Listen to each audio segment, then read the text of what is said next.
sûr, si tout le monde met la main dans la pâte, c'est-à-dire que si toutes les parties, que ce soit celles qui adoptent ces lois ou celles qui font en sorte que ces choses se passent bien, le font, et si nous, les femmes, nous nous battons afin que cela puisse se réaliser en 2050, oui, c'est possible. C'est possible, comme aussi ça peut être l'utopie. Tout dépend de la manière dont nous pourrions mettre toutes ces actions en place, en incluant bien sûr les hommes pour que cela arrive. Parce que rien que les femmes ne pourront pas, parce que pour l'instant, les personnes qui nous font défaut, ce sont les hommes. Donc je pense qu'il faut essayer d'arriver à convaincre les hommes qu'il est temps que les femmes puissent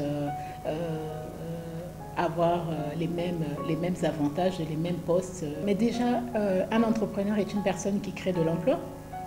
Donc en tant qu'entrepreneur aujourd'hui, notre façon à nous de faire les choses, notre façon à nous de pouvoir, lorsque nous allons recruter, ferait déjà en sorte que nous puissions être des acteurs et des personnes qui pourront contribuer à atteindre cet objectif. Parce que lorsqu'on parle de la parité, on a tendance à se dire, voilà, c'est le gouvernement qui doit mettre 50% des femmes dans les postes ministériels, que ce soit au Parlement ou au Sénat, mais on oublie que les plus grandes personnes qui créent de l'emploi aujourd'hui, ce sont les entrepreneurs. Ce n'est pas le gouvernement, ce sont les entrepreneurs qui créent de l'emploi. Donc, ce sont les entrepreneurs qui doivent faire en sorte que lors de recrutement, qu'ils puissent avoir cette égalité, cette parité dans tout ce qu'ils font, dans la gestion d'entreprise, dans les décisions qu'ils prennent. Je pense que c'est une chose pour laquelle j'en ai fait un combat depuis des années. Et au sein de l'entreprise aujourd'hui, la plupart des managers, ce sont des femmes. Ce sont des femmes déjà à la base. Pourquoi? Parce que je crois beaucoup à la femme et je suis convaincue que la femme africaine, elle réécrirait une nouvelle page d'histoire. Ça, je suis convaincue et c'est un discours que je tiens depuis plus de 7 ans. La femme, c'est elle qui porte l'enfant, c'est la femme qui éduque l'enfant, c'est la femme qui donne une certaine éducation à ses garçons, à ses hommes. Et si la femme aujourd'hui, elle arrive à inculquer à son fils qu'il a les mêmes droits que la fille, je pense déjà qu'on va atteindre cet objectif rapidement, même bien avant 2050. Et au sein de la société, lorsque le garçon prendra des postes en tant qu'entrepreneur, en tant que chef d'entreprise, il fera en sorte qu'il y ait cette égalité, cette parité dans chaque département qu'il gérera. Donc je pense que la femme entrepreneur a un grand rôle et personnellement, il y a ce rôle et j'essaye dans mon milieu professionnel de faire ce suivi. Déjà, j'aime bien travailler avec les femmes, même si c'est pas facile de travailler avec les femmes, je l'avoue. J'aime bien travailler avec les femmes. Pourquoi? Parce que je me dis toujours qu'il y a cette mission de pouvoir faire découvrir à la femme son potentiel, de faire découvrir que la femme aujourd'hui peut gérer aussi bien des grandes structures mieux que les hommes. Déjà parce qu'elle est très maternelle et il y a le sixième sens. La femme, elle a l'intuition. Regardez même dans un couple, lorsque la femme dit à l'homme ne fais pas ça, je sais pas, quelque chose au fond de moi me dit de ne pas le faire, et dans 90% de cas elle a toujours raison. Aujourd'hui nous réalisons qu'est-ce qui fait que il y a la dépravation de mœurs.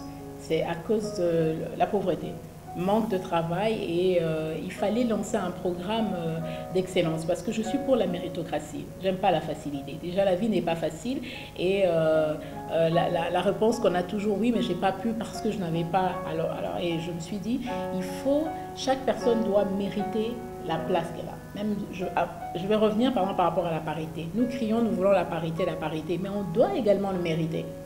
On doit le mériter, il faut que les gens visent l'excellence pour que lorsqu'on donne des postes à d'autres, que vous puissiez revendiquer vos droits parce que je le mérite. Et non se dire, voilà, il nous faut la parité, entre-temps, vous bâclez vos études, entre-temps, vous ne voulez pas vivre dans l'intégrité, dans l'honnêteté. Donc, je suis assez contre les antivaleurs. Et pour cela, il fallait créer ce programme qui allait récompenser des élèves qui distinguent dans les écoles. Et à partir des élites de demain, nous avons créé un programme qui s'appelle le monde de Nyota. Le monde de Nyota, toutes les mères qui ont des enfants aimeraient que leurs petites filles deviennent des étoiles.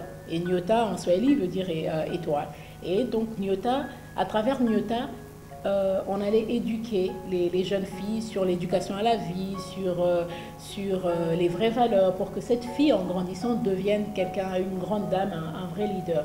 Et donc, le programme des élites de demain permettait justement, quand ces jeunes filles distinguent, nous pouvons les aider en payant la scolarité, permettre à ce qu'elles aillent aussi loin. Du coup, Cela réduit les charges aux parents et permet aux parents d'être derrière les enfants pour que les enfants travaillent bien à l'école. Parce que quel est ce parent qui refuserait que son enfant ait une bourse si cette fille travaille très bien à l'école? J'ai commencé, parce que ça fait 8 ans, les banques n'accordaient pas de crédit parce que d'abord l'entrepreneuriat féminin n'était pas mis. C'est maintenant qu'on parle de l'entrepreneuriat féminin, c'est maintenant qu'on parle de start-up, c'est maintenant qu'on parle de toutes ces choses. Donc il y a 8 ans, c'était un domaine dans lequel les banques ne visaient même pas. Et malheureusement, parce que s'ils étaient des visionnaires, comme je le dis toujours, ils auraient tellement... Et aujourd'hui, on aurait créé énormément des femmes entrepreneurs très riches. Malheureusement, en ce moment, il fallait les banques de prêter qu'aux riches. Et vous regardez aujourd'hui, la situation a beaucoup changé. Pourquoi? Parce qu'il y a des fonds d'investissement. Il y a des fonds d'investissement qui réalisent que non... Plus vous investissez sur les femmes, plus vous êtes sûr, parce que la femme, elle rembourse plus que l'homme. Les études le démontrent que les femmes sont beaucoup plus habiles à rembourser que les hommes.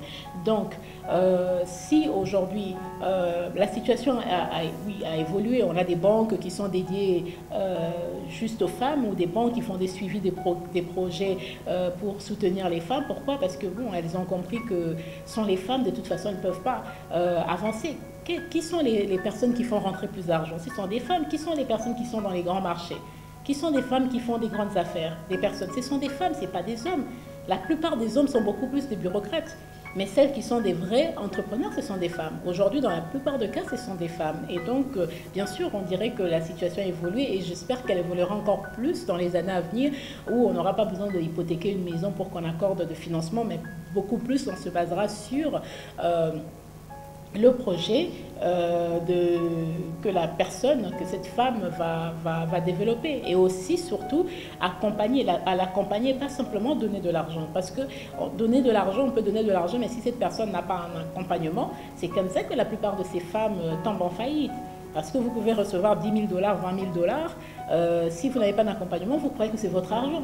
Personnellement, en 8 ans, je suis tombée au moins 3 fois. Pourquoi? Parce que je n'avais pas d'accompagnement. Si on m'avait accompagné en me donnant cet argent, en ayant quelqu'un derrière moi pour dire faites ceci, faites cela, la gestion, peut-être je ne serais pas. Aujourd'hui, il y a de plus en plus des incubateurs qui prennent place. Pourquoi? Parce qu'on a compris que la seule façon d'aider ces femmes à rester, à croître et surtout à rester stables des années après des années, c'est de pouvoir les accompagner, de pouvoir les former afin de les propulser.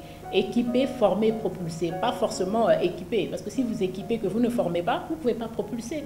Toutes ces femmes qui ont du potentiel, qui ont besoin d'aller au-delà de limites pour se réaliser. Alors je m'étais rendu compte que la difficulté en Afrique, c'était de trouver des financements pour se lancer. La plupart de ces femmes ou des jeunes qui veulent se lancer dans l'entrepreneuriat, oui, j'ai une super idée, mais je n'ai pas d'argent.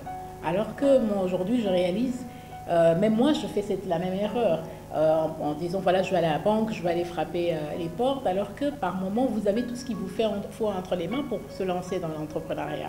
Et à travers la femme d'avenir, c'était de montrer à des femmes qui se débrouillent, mais qui n'avaient pas des fonds de déroulement, se dire voilà, on peut vous donner des produits, vous allez voir des sociétés qui mettent à votre disposition de produits, vous allez vendre, les bénéfices sont à vous et ces bénéfices vous permettent de mettre de côté jusqu'à ce que vous puissiez réaliser un fonds de déroulement, ensuite vous lancer.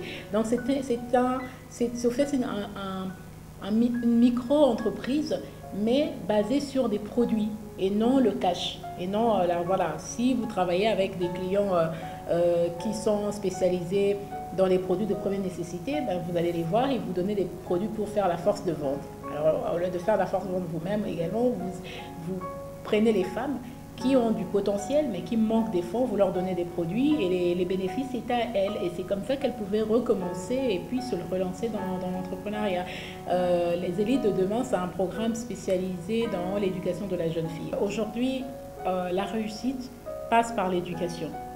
Et je dis toujours, si aujourd'hui nous avons la dépravation de mœurs, c'est aussi parce qu'il y a beaucoup de parents qui ont abandonné leur poste en tant qu'éducateurs. L'école nous donne le savoir, l'éducation vient de la maison.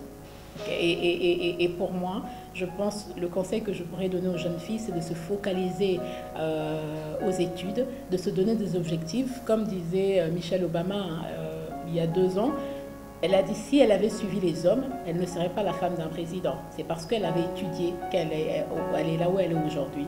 Vous voyez, donc elle s'est focalisée dans ses études, elle s'est vraiment concentrée parce que les études, c'est le passeport pour la vie.